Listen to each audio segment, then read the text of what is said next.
اس نے کھانا بنا کر اپنی بھابھی اور بھائی کے سامنے رکھا اور خود اپنا کھانا کچن سے ابھی لینے کے لیے جا رہی تھی کہ بھابھی نے کھانا پھینک دیا کہ اچھا نہیں بنایا، اور جبکہ اس کے بھائی کو یہ کھانا اچھا لگا، لیکن وہ اپنی بیوی کے سامنے بول نہیں سکتا تھا۔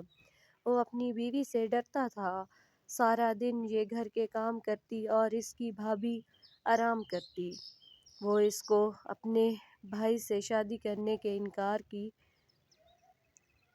سزا دے رہی تھی۔ بھابھی کا بھائی ایک آوارہ اور چالاک قسم کا شخص تھا